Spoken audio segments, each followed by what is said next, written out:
Eyang Cerita mempersembahkan cerita silat dengan judul Bunga di Batu Karang.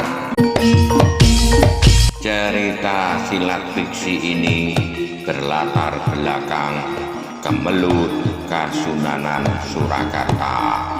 Selamat membaca dan mendengarkan. Bagaimana kabar penggemar BDBK semuanya? Eyang doakan semua dalam keadaan sehat dan dilancarkan rezekinya. Mari kita dengarkan cerita silat ini. Bunga di Batu Karang. Episode 10 Bab 5. Pangeran, jadi bagaimana dengan tubuh Raden Rudira dan bagaimana dengan Mandra yang ternyata telah berkhianat itu?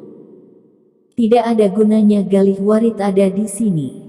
Ia tidak akan tahu apa yang akan kita lakukan atas Rudira dan Mandra. Karena itu, siapkan kereta. Aku akan membawanya pulang kepada ayahanda dan ibundanya. Pangeran Kidipanala berusaha untuk mencegah, akan timbul berbagai akibat dari tindakan pangeran itu. Sebaiknya pangeran memikirkannya masak-masak. Pangeran Ranakusuma memandang Kidipanala sejenak, lalu, aku tidak dapat membiarkan hatiku terbakar dan kemudian di luar sadarku, aku membunuhnya. Selagi kau dan tabib itu ada di sini, biarlah aku membawanya kepada ayahnya. Mungkin itu akan lebih baik baginya dan bagiku sendiri. Kidipanala menarik nafas dalam-dalam. Katanya kemudian, tetapi jika demikian, tentu akan merupakan kejutan yang dahsyat bagi ayahanda dan ibunda Raden Ayu Galih Warit. Apalagi kini puteri pangeran ada di sana pula.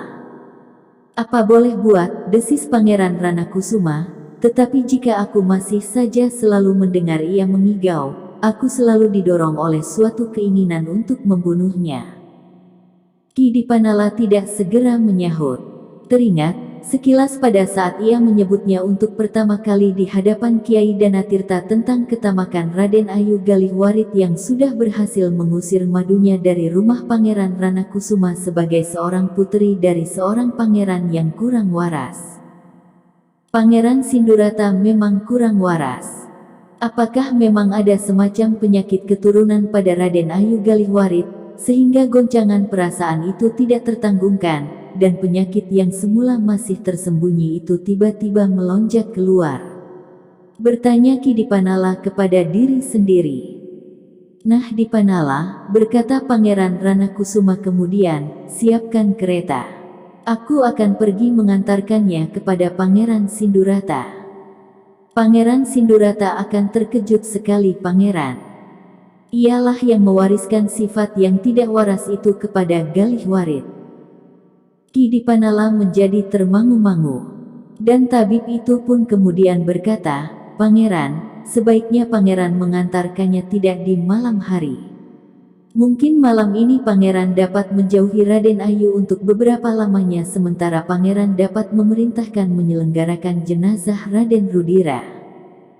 Pangeran Ranakusuma menarik nafas dalam-dalam. Lalu katanya, apa yang dapat aku lakukan agar Galih Warit tidak mengigau terus-menerus? Apalagi jika ada orang lain di dalam bilik ini. Tabib itu menarik nafas dalam-dalam. Katakan, apakah kau dapat melakukannya? Hamba tidak berani mencoba tuan. Jika hamba berbuat kesalahan, maka akibatnya, hamba akan dapat menjadi seorang pembunuh. Persetan. Aku tidak minta kau membunuhnya. Tetapi jika itu terjadi, bukan salahmu. Ampun pangeran, hamba tidak berani melakukannya. Lakukanlah. Katakanlah kepada dirimu sendiri bahwa kau tidak berniat untuk membunuhnya. Kau membuatnya tertidur untuk beberapa lamanya. Sementara itu, biarlah orang-orang membersihkan tubuh Rudira dan menyelenggarakan sebaik-baiknya. Usahakan agar Galih Warit tidak segera terbangun di pagi hari agar aku dapat mengantarkannya selagi ia masih tertidur nyenyak. Ampun pangeran, tugas ini terlampau berat bagi hamba. Kau adalah seorang tabib. Jika kau tidak dapat mempergunakan caramu, aku akan mempergunakan caraku. Aku dapat mematikan saraf kesadarannya untuk beberapa saat dengan sebuah pukulan pada punggungnya bagian atas atau memijit tengkuknya. Tetapi itu adalah cara yang dilakukan oleh seorang prajurit, bukan oleh seorang tabib. Karena di sini ada seorang tabib, maka lakukanlah. Kita sama-sama menghadapi kemungkinan yang serupa. Jika aku yang melakukannya, kemungkinan itu pun dapat terjadi, bahwa ia tidak akan bangun untuk selama-lamanya. Tabib itu menjadi ragu-ragu. Baiklah, jika kau masih tetap pada pendirianmu, biarlah aku yang melakukannya. Mudah-mudahan tulang belakangnya tidak patah karenanya. Pangeran Kidipanala bergeser setapak ketika Pangeran Ranakusuma melangkah maju mendekati istrinya yang sedang bermain-main dengan ujung bajunya tanpa menghiraukan persoalan yang sedang diperbincangkan oleh orang-orang yang ada di dalam bilik itu. Apakah kau yang ingin melakukannya? Tidak, Pangeran. Tetapi apakah Raden Ayu Galihwarit tidak terlalu lemah untuk mengalami perlakuan yang keras itu? Karena itu, aku harapkan ada jalan lain. Jika tabib itu mau melakukannya, biarlah ia mencobanya.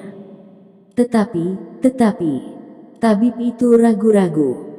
Maksudmu, kau tidak mau bertanggung jawab jika Galihwarit tidak mau bangun lagi untuk selamanya? Bukan tidak mau bertanggung jawab, Pangeran. Tetapi hamba tidak berani melakukannya. Lakukanlah atas namaku. Aku akan bertanggung jawab apapun yang akan terjadi. Jika kemudian terjadi peristiwa yang tidak kau ingini itu, biarlah aku yang diseret ke depan pengadilan Istana Surakarta. Dipanala menjadi saksi. Bukan saja oleh pengadilan di Surakarta, Pangeran. Maksudmu jika ada dosa yang terjadi atas perbuatan itu. Kau tentu yakin bahwa kau tidak berbuat salah. Aku pun tidak. Yang terjadi adalah kecelakaan. Mungkin kita dapat berkata demikian justru kepada pengadilan di Surakarta, Pangeran. Tetapi tentu tidak kepada Yang Maha Kuasa. Yang Maha Kuasa tentu melihat bahwa kita benar-benar tidak ingin membunuhnya. Tabib itu masih tetap ragu-ragu.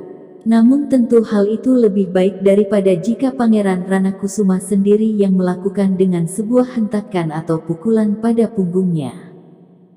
Karena itu, betapapun juga beratnya, maka ia pun terpaksa mencobanya. Tetapi memang dengan niat di dalam hatinya, bahwa ia ingin membuat Raden Ayu Galihwarit itu tertidur sejenak.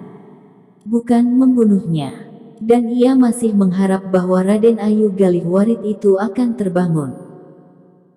Demikianlah, maka tabib itu pun kemudian membuat reramuan yang sedikit lebih keras dari yang sudah dipergunakannya. Namun ia tidak dapat menentukan berapa lamanya obatnya itu akan mempengaruhi kesadaran Raden Ayu Galihwarit. Ia pernah mempergunakan obat serupa itu untuk seseorang yang karena suatu kecelakaan harus memotong kakinya. Tetapi begitu parah keadaannya, maka pada waktu itu tabib itu melakukannya dengan tanpa pilihan. Jika tidak, orang itu tentu akan mati, tetapi jika dilakukannya, maka masih ada harapan meskipun terlampau kecil. Tetapi waktu itu ia berhasil, dan orang itu kemudian dapat sadar kembali setelah beberapa lamanya ia tidak dapat mengingat sesuatu lagi. Sejenis dedaunan yang seolah-olah dapat membius dicampur dengan serbuk sejenis kulit kayu telah dipergunakan. Dengan hati-hati obat yang sudah dicairkannya dengan air itu pun kemudian diberikannya kepada Raden Ayu Galihwarit. "Hei, apakah ini?" bertanya Raden Ayu itu. "Minuman Raden Ayu." "Minuman keras." Bukan minuman keras." Raden Ayu itu tertawa. Katanya, "Aku jera meneguk minuman keras. Aku jadi mabuk dan aku tidak ingat apa-apa lagi. Tidak ingat apa yang dilakukan oleh setepen yang kasar itu." "Gila!" Pangeran Ranakusuma hampir berteriak, bunuh saja perempuan itu. Ki Dipanala menarik nafas dalam-dalam. Tetapi ia tidak berkata apapun juga. Raden Ayu, berkata tabib itu, ini adalah obat yang paling baik bagi Raden Ayu, agar Raden Ayu tetap awet muda. Hei, Raden Ayu Galih Warit itu tertawa.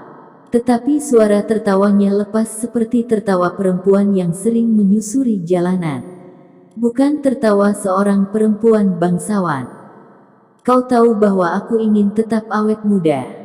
Dan aku ingin tetap awet muda sampai suamiku berhasil menjadi seorang senapati agung di Surakarta.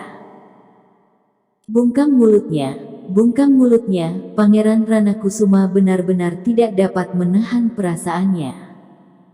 Siapakah orang itu? Kenapa ia berteriak-teriak?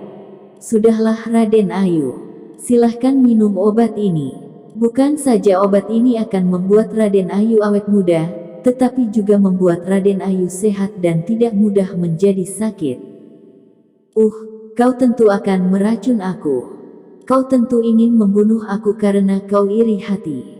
Raden Ayu itu tertawa berkepanjangan sambil berkata, jangan berbuat begitu. Aku tidak mau kau racun. Tentu bukan racun Raden Ayu. Kenapa hamba harus meracun Raden Ayu? Bukankah hamba ini abdi yang paling setia? Hei, Raden Ayu Galih Warit memandang tabib itu dengan tajamnya, namun Raden Ayu itu tidak dapat mengenalnya. Katanya, aku belum mengenalmu.